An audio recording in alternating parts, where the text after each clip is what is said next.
Welcome, Jon. It's so lovely to have you here. We are going to talk about a topic today that we haven't talked about on the podcast yet, but highly anticipated. I get a lot of questions about grounding and why it's becoming so popular. And it's not obviously nothing new, things that, that goes back to the beginning of time, but people are just kind of catching wind of grounding and what it is and earthing and if there's a difference and all of that. And you've come up with some really great grounding products that we'll talk about later in the interview that I have been lucky enough that you graciously shared with me, and I've been sleeping with them. So we'll talk about those in a little while.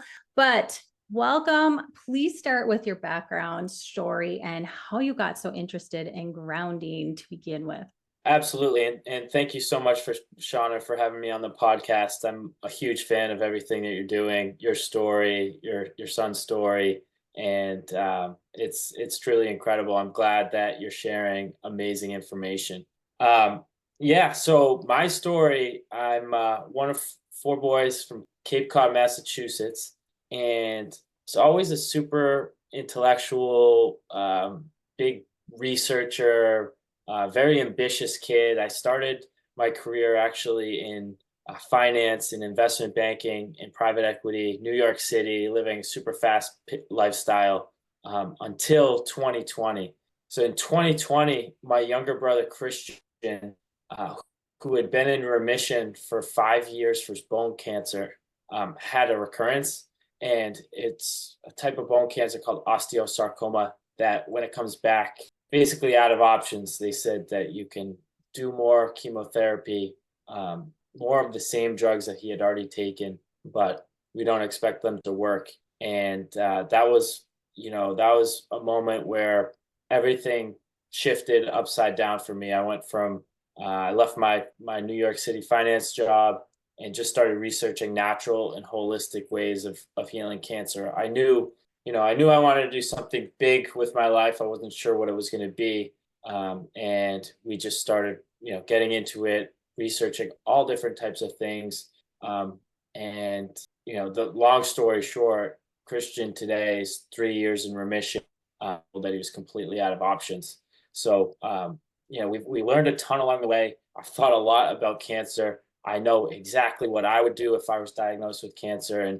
But one of the things which I'm so excited to talk to you about, that we learned along the way, was grounding. And I learned how everybody should do it. Really wasn't cancer specific.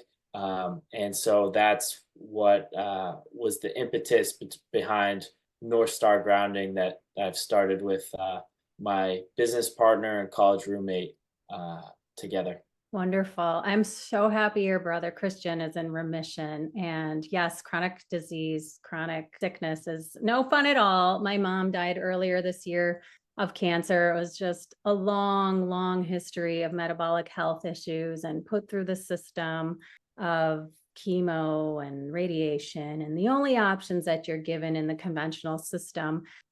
So I feel the same as you. If I were diagnosed with cancer, yes, it's scary for anybody, but I feel like I've researched and I've interviewed so many people who have established the ways of getting rid of cancer cells and how to become metabolically healthy, grounding being one of the huge things that you can do to reduce your recurrence or reduce your getting cancer in the first place. So I do feel like the tides are turning. It's just such important work to put out messages such as this one, because cancer isn't going anywhere. It's accelerating. We live in a very toxic environment. Our food system is horribly toxic. And so it's no wonder that it's exploding. But you're right. Once you learn why cancer happens and how it grows and how it thrives and how you can reduce the incidence, there's a much more positive outlook on things. So talk to us about what the heck grounding is. We used to talk a ton about fasting on this podcast, and now we still talk about fasting. And I know that played a role for your brother's recovery as well, that we can talk about. But what is grounding and just give us the lowdown on how it can reduce inflammation and how it came into play with your brother's recovery. Absolutely. So grounding it was the biggest sort of discovery for me through this whole process. So grounding at the most basic level is physically connecting your body to the earth in any way, shape, or form that happens. So historically, that's just walking barefoot on the ground outside. But I think more traditionally today, because we wear rubber shoes, more people get grounding in through walking on the beach, swimming in the ocean. I know for us on Cape Cod, that's definitely the case. But it's the practice of physically connecting yourself to the earth one way or the other, and this has it's sort of earth shattering how amazing these benefits are. So what is actually happening when you do that, there is a literal absorption of the Earth's electrons into your body. It helps you, gives you that negative charge. Basically, the way I think of it is it helps reduce inflammation by sort of quite literally grounding yourself. There's a lot of people who will talk about the spiritual aspects. It's historically a spiritual practice itself, but the sort of we actually now have the research and the science to show that the strong anti-inflammatory effect of connecting your body to the earth. So within half an hour, people are noticing a difference. I know in terms of sleeping grounded, usually I notice the benefit within a day of sleeping myself. All of our customers, for the most part, have mentioned a positive sleeping benefit within the first 7 or 10 days of sleeping grounded. And more than anything, what we learned is that it's so easy. So much of what you do with fasting and so much of health in general takes so much effort and persistence, and that's all great. But what we learned along the way, especially for my brother when he had cancer, is we need to do everything that we can, and grounding is just such an easy thing to do. There's no reason not to do it. It became an absolute slam dunk, and I started scratching my head as to why more people don't sleep grounded. Yeah. And I know, so you live in Cape Cod. I would imagine your latitude is similar to mine, where it gets really kind of nasty in winter.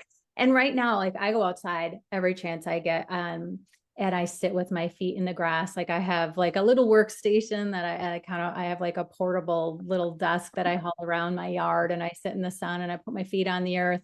And it's funny because I wear an Aura ring. I disconnect it during the day, so I don't have the EMF.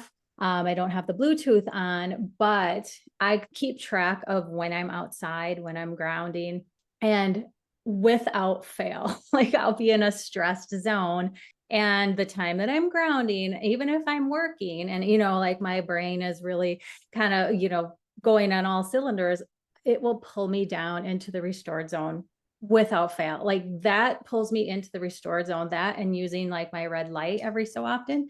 Those two things like pull me down into the restored zone like nothing else has. So I see it. And I feel like even when I go and eat my meals outside, or I just sit for 5 minutes, like, all of a sudden you're sitting there and you're just like, you can just feel the relaxation. You can feel yourself like slowing down. Your breathing is starting to become slower.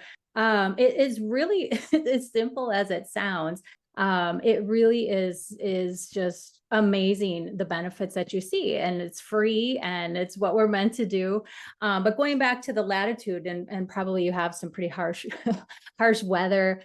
I know I've had a lot of people ask me like, well, okay, we're all able to ground now in the summer, like I'm out all the time, but there's going to be months and months that I know some people who live like north, like I do, will go outside and stand in the snow. And I'm like, I don't think I can do that. I might for like a couple seconds, but I can't sit, I wouldn't sit out there for hours and just have my feet in the snow. So I'm really excited that there are options for people in northern latitudes and colder environments where you can stay grounded inside your home. Um, so talk about the surfaces that you can ground on, because I know there's a lot of confusion there. A lot of times people are like, well, do I have to be in the grass? Can I be on other surfaces? But really it's just, correct me if I'm wrong, it's like if you're grounded, if you're touching anything that's in the ground, like touching a tree or a plant or whatever, you're technically grounded. So you talk about the different surfaces outside, and then we'll talk about how we can ground inside. Yeah, of course. And you're exactly right.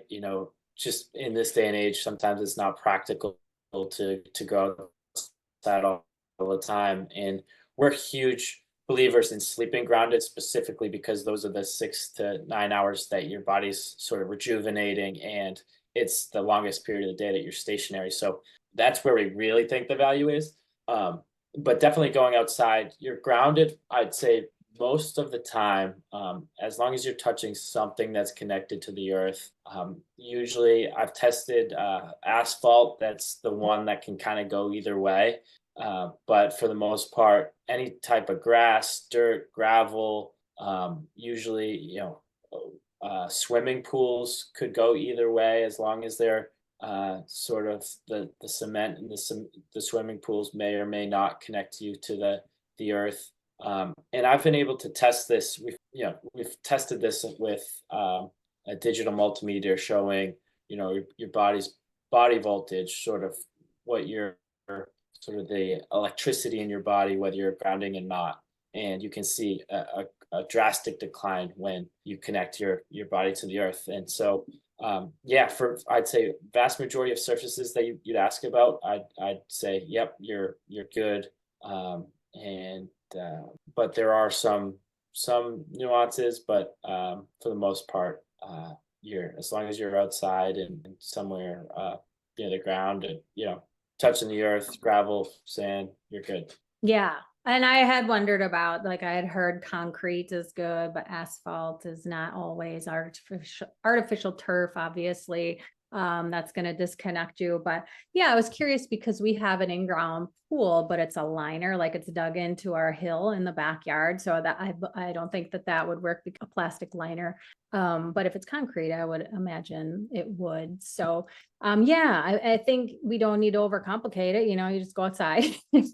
If you're in doubt, as long as you're touching something that's in the earth, you're good to go. And like you said, there's ways to measure it. So you talked about a meter, and I know I was sent a meter. If you're in doubt, you could use one of those, correct? And is that something you would recommend, or how would people know if the surface that they're think they're grounding in is actually getting them grounded? Yeah, absolutely. So I think the best way to know that you're grounded is to feel it.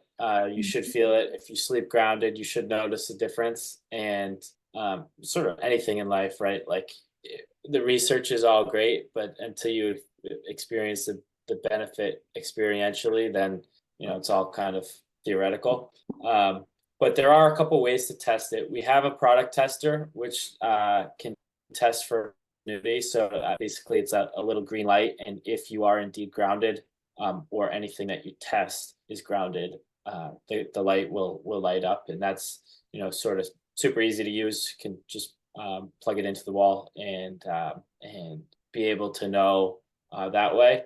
The other option, if someone really kind of wants to take the next step and learn a little bit more, is to buy a digital multimeter. So a digital multimeter allows you to actually test the voltage. So I use the analogy of a 9-volt battery has obviously 9 volts. So you can actually test the voltage of your body.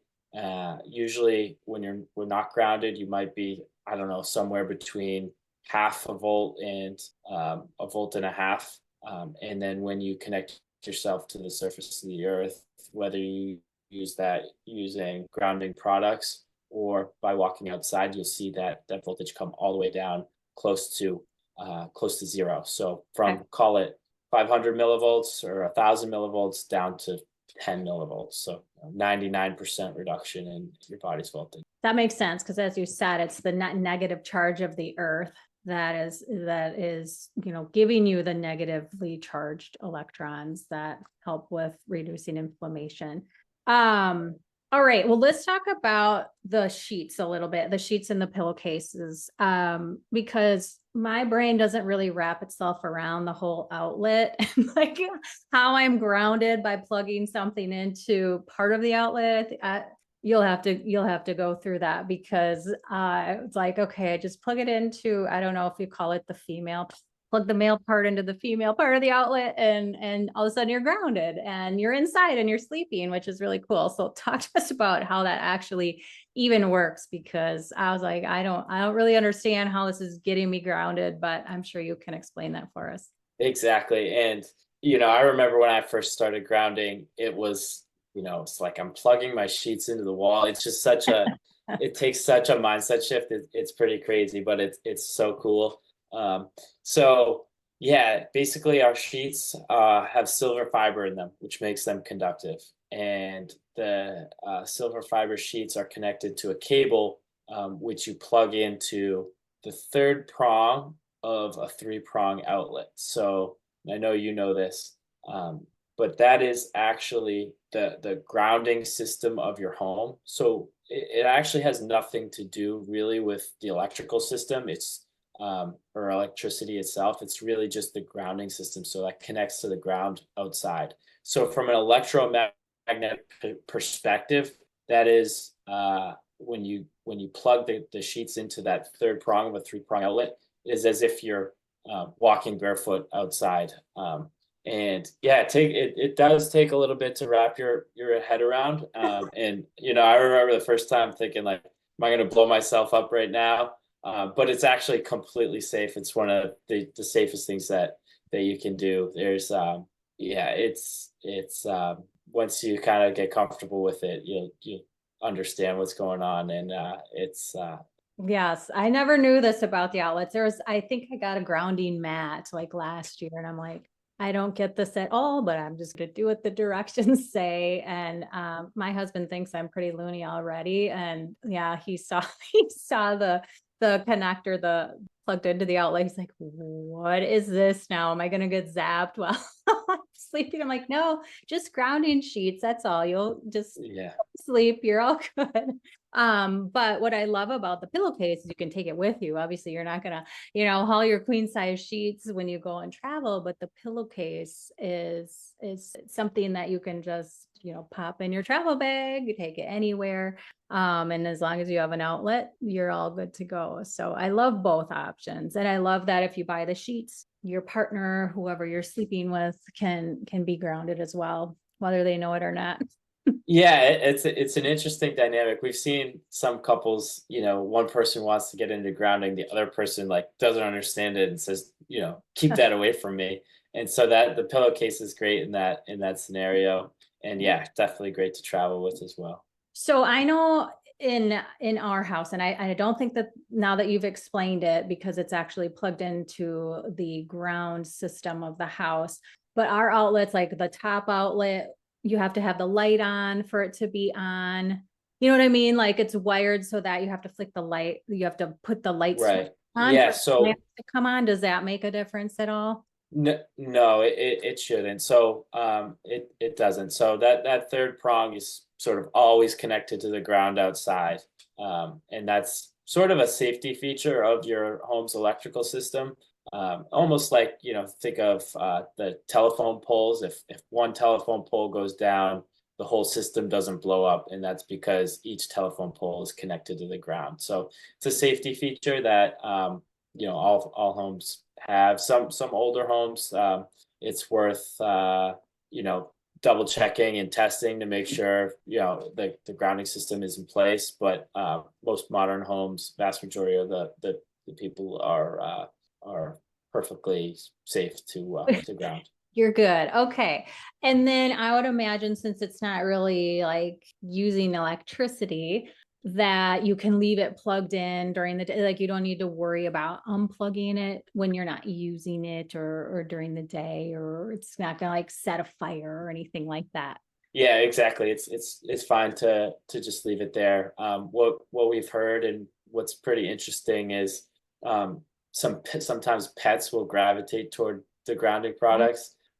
So can kind of leave it plugged in, and you kind of know it's real when your cat starts sleeping on Yeah. your grounding products. Yeah, our dogs aren't allowed on our bed, but I bet they would if they could. And I heard I think there's people like, and maybe you already have seen these, there's people who are developing grounding products and red light products for animals and pets too. So there's, there's going to be a whole economy built around this, which is good, which is good. Yeah, Um, it's in our product pipeline as well. So oh, is we're it really, good? yeah, we're really excited to come out with more products, shoes, pet related products. Yeah. We have a lot of ideas. So Yeah, yeah. So like dog beds or what are you looking at? yeah, dog beds. We're looking at all sorts of stuff. So grounding, shoes, grounding inserts into shoes, so you can use your existing shoes within a grounding attachment to connect you to the earth that way. Yeah, pet related products, and yeah, grounding mats. Mhm. A lot of pets will use grounding mats traditionally as well. So yeah, a lot of cool products on the way. That's awesome. I was hoping you would say grounding shoes because I have a pair and I wear them all the time, like everywhere. They're getting pretty beat up and worn out. So I'm always looking to, just put other options out for people at different price points and kind of meet them where they're at too. So when you ground, does surface area matter at all? Like say you just have your head grounded with the pillow versus having your whole body on the sheets, or if you go outside and you just have your feet on the ground versus laying on the ground. Is there any benefit to having more surface area, or is it basically you just want to be grounded? So all the research has just been on whether someone is connected to the ground or not, if they're grounded, A or B. But sort of anecdotally, we have heard people report, that they feel a little bit better if they, use sheets over a pillowcase, for example, because they're Mhm. larger surface area. But all the research points to, that's sort of nuanced, and I think that we're still trying to see that in the research, in order to say that for sure. So I think for the most part, just as long as you're grounded, you're getting pretty much all the benefit. Yeah, awesome. Well, that's good to hear because then just that people have options and they can do either or and know that they can just go put a hand outside or have a small part that's grounded. That's great. One thing I wanted to ask you about because there are people in like the quantum space and the circadian space who will say that inside products that you plug into outlets may have dirty electricity. I don't know if you've heard this, like associated with them, and that it's not the same as going outside and being grounded. So I know that there's some people who are hesitant because of that reason. And I just wondered what your thoughts are around that, or if you've heard that to be true. And you already said like there's no downside to using grounded sheets or pillowcases. But have you heard that anything negative about like different outlets or the whole idea of dirty electricity being generated if you're using these products? Yeah, great question. So dirty electricity does exist, it is a thing, but it is not. It's not. It doesn't relate to grounding and earthing. So and I'll have to pull up the refresh on the research related to this, but if you have dirty electricity, that's definitely something to consider and to fix. But it's not something that would interfere with our grounding products. Our grounding products have safety features built into them to prevent that. And basically, the voltage that can go through the grounding cable is small enough to prevent any harm from dirty electricity, and it isn't something that is it isn't something that people should worry about. Again, like I said, if you have an older home, it's worth testing your product to make sure it's working. Okay. But there is a lot of sort of misinformation out there. You hear a lot of different things. I am a big believer in getting outside just for the other Yeah. benefits of getting outside. That probably is the best way to ground. But I just know for us personally, when my brother was sick with cancer, we wanted to get as much benefit as we could, and that had to include the overnight hours, which were so important to us. Yeah, I totally agree. I mean, I'm going to choose going outside whenever possible. You get the whole sounds of nature, the calm, the nervous system. You get, endless benefits of sunlight, whether or not it's cloudy or not. But yeah, sometimes, if you can get more bang for your buck by having something as simple as something working while you're sleeping, that just takes you to that next level.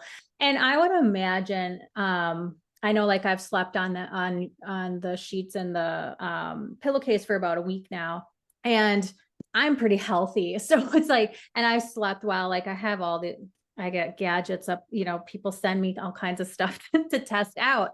So it's hard to know, like, this is making a huge difference for Shanna, who's already sleeping, sleeping through the night. But I would imagine if there's somebody chronically ill, they're going to feel it pretty quickly, especially if they're not going outside a whole lot. And I think of my dad, like, he has major health issues. He's now moved into assisted living. It's like has a walker. And for him, just the act of going outside is difficult. Like, it's not like he can just walk out his door anymore.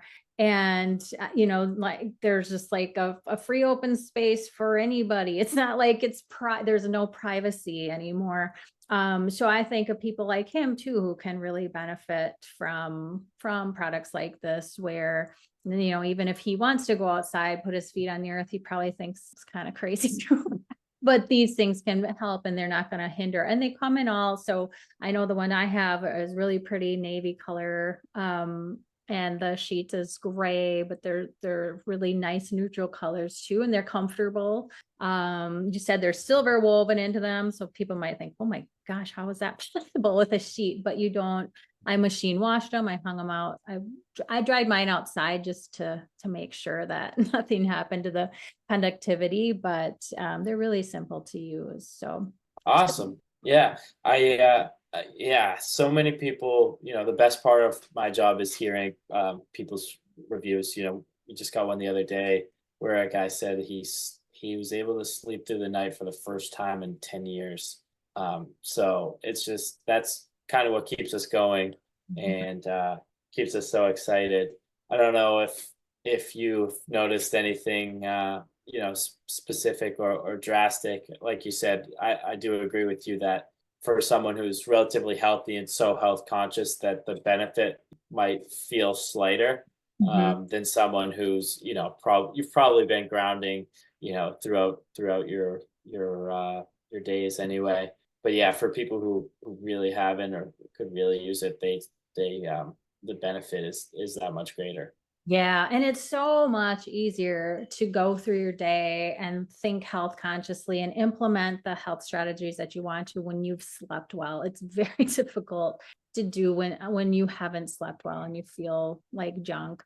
And a huge part of my population is women in perimenopause and menopause. And this can be very beneficial for those who are trying, aren't sleeping as optimally as they used to.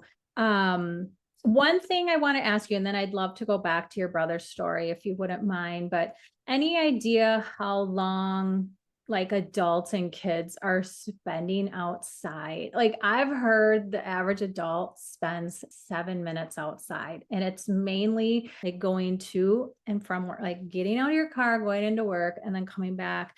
And I heard just today on a podcast I was listening to that prisoners get more outside time than most children, especially during the school year. I was like, oh, I was just appalled because I make my kids are older, two in college and one in high school, but I'm like, get outside, get outside, get outside, like Yeah. the time. And then even when they were little, I'm like, go play outside, go play outside. But any idea like how much time people are actually spending outside right now, and how much, and even if they are outside, they're probably not grounded. Right. Yeah. No, I have no idea, but I believe it. It's crazy. Yeah, prisoners getting more grounding than everyone. You have to wonder who the real prisoner is I at that know. point. Right. Um, Right. so You feel for kids because they're in school all day, during the school year, they're in all day. And then if they're in an extracurricular, sometimes they're outside, but a lot of times they're inside, they're under artificial lighting. They're just, yeah, it's a big mess that needs they're to, on social media, they're using their phones. It's what we don't realize is how far we've come with this whole experiment. I remember when I was a kid, my parents used to say, "Don't watch too much TV." We were worried about, yeah, how much screen time we were watching TV, and now it's like watching TV is a reprieve from the TikTok and Instagrams of the world. So it really is crazy how far we've come and how disconnected we can be from our environment. It's just so important to get outside and just do the things that resonate with you and reconnect with nature. yeah, for sure. Yeah, just so simple. Just go back to simple things. But yeah, I'd like to learn a little bit more about Christian's recovery and how he used grounding. If he was, I know you said you developed the products later, but how he started and what he did, like how often he was doing it, that sort of thing. And maybe other things that he was trying to, I'm sure there's all kinds of people here like, well, okay, well, how did he actually overcome his cancer? But yeah, if we can revisit that a little bit and just kind of go through how you used grounding as a therapy. Of course. Yeah. So at the time, we didn't sheets and pillowcases were foreign to us. So we started with the grounding mat and I had him sleeping with the grounding mat. So yeah, but so which was like a little bit wonky, but we did it because we had to, right? And it wasn't a core focus of his recovery, but it was something that we definitely wanted to do. So yeah, just to take a step back, I guess. um, I had this really strong premonition that he should go natural, holistic. It was sort of his only option. But despite saying that, it didn't feel that way. His doctors were recommending a clinical trial, and I remember, being in the doctor's office and his oncology team saying things like, "Be glad that he was able to graduate from college," and all of his care team were saying all of the same things, that there's no proof that alternative medicine works, that there's no research, if something worked, we would know about it. But I just had this strong premonition that, this feeling that we have to, in order to do something that they're telling us is impossible, we have to be able to think differently, think outside the box, get creative, take the small wins and run with them. So, grounding for us was sort of like a small thing that we could do that would help. It wasn't going to cure his cancer, but it could help. And we did that across many different things. So we started with fasting. One I I absolutely love fasting, and fasting as it relates to cancer. I think a lot about chemotherapy versus fasting, because the biggest thing that I hear when I talk to patients about fasting is they say like, "Oh my God, I can't skip a meal. Like I would die if I missed a meal."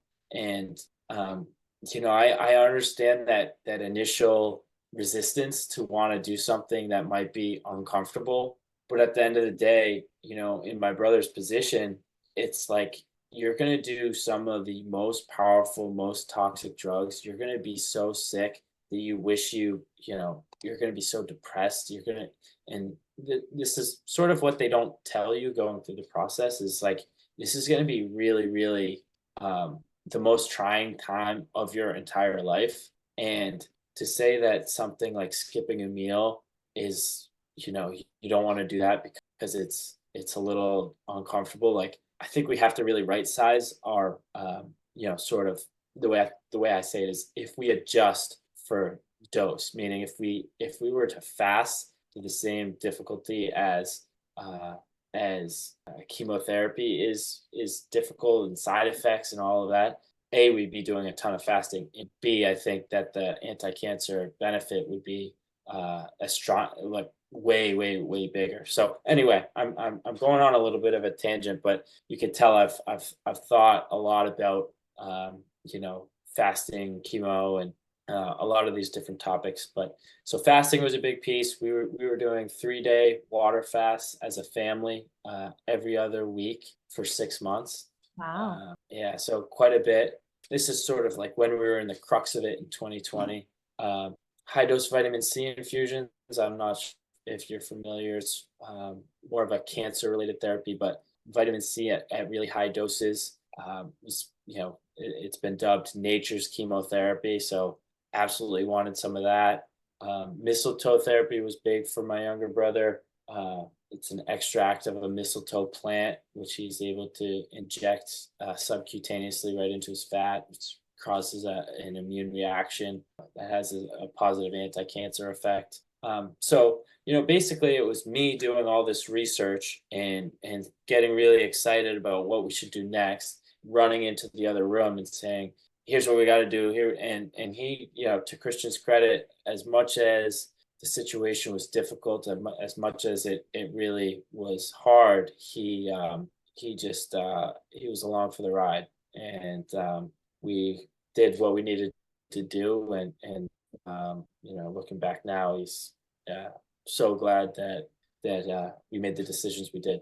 Yeah. Well, he's very lucky to have you as a big brother and doing all the research. I felt like I was doing kind of the same with my mom, but she was just so sick and did chemo right away and knocked her on her butt that we didn't. But I interviewed Dr. Tom Cowan a couple of months ago, and he talked about mistletoe, and he's got that in his book about cancer recovery. And that's something I don't think a lot of people have heard about, the mistletoe usage, the high dose vitamin C. And then I had Martha Tettenborn on. It's been a couple of years, but she's a dietitian who recovered from ovarian cancer. And she wrote a book about fasting protocols and the ketogenic diet used around cancer therapy. So she underwent radiation and chemo, but she used the ketogenic diet and fasting protocols around her chemo sessions, so to downregulate her healthy cells and make those cancer cells that don't know how to downregulate themselves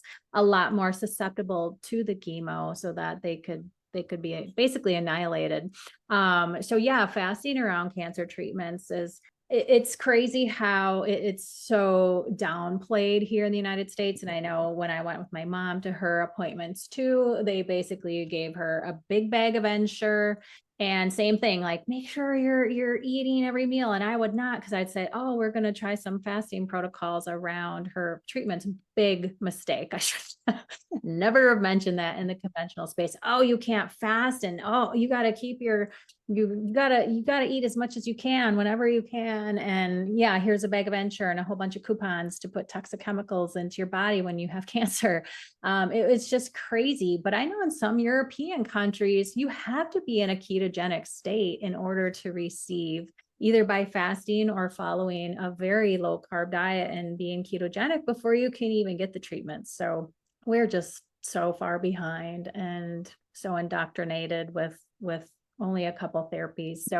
So kudos to you for bringing all of those therapies to light and finding them, because sometimes it can be hard to find too in a system that doesn't want them exposed. So as we wrap up today, anything else you want us to know about grounding or the benefits of it that we haven't talked about? I think I asked you about everything that I was going to ask, but anything else you want listeners to know? Yeah, I think that the biggest thing is just the level of which grounding can help one's health. So everything from basically everything you can think of, from allergies to skin conditions to eczema to brain fog, because it lowers inflammation dramatically. The health benefits, a lot of people say, like, why would I do this? It's so incredibly, the benefits are so comprehensive and the list is so long that it's actually hard to really put into words, like describe for one particular person why you should do it. The better question is, why are you not doing it? I love reading case studies. There's a ton online. Whatever it is, that even small ailments, if you have it, just read some grounding case studies for that particular issue, and you'll definitely get people excited, because I know just how awesome it really is. And other than that, the last thing I wanted to mention was, we created a discount code for all of your listeners. So if you use the code FAST to heal 15, that'll get you 15% off of any products at northstargrounding.com. So yeah, excited to help people get grounded. Again, it's something that is just so amazing that it can't talk enough about it, and can't help as want to help as many people get started as possible. Yes, thank you for that discount code. That is awesome. We'll link that in the show notes. I will put it on my product recommendation page as well, which is at right now. It's going to be changing here pretty quick, but it's fasttoheal.info/products. And you can find all my product recommendations there. But North Star Grounding, I love startups that have heart behind them. It's just, I love to support companies who are putting their products out because they truly want to help people heal. So we'll link all of that. Thank you for sharing all of your knowledge and starting this company. And I'm really excited to see what products are coming out in the future as well. And yeah, I'll be looking for those grounding shoes for sure. And probably some dog products as well, because yeah, it's like I go outside and of course I always have my dogs out, but yeah, they love to lay in the grass, and they just, that's what any living creature likes to do, is be grounded, and it makes them feel so good. So thanks again for sharing your story and for coming on today. Absolutely. Thank you so much for having me.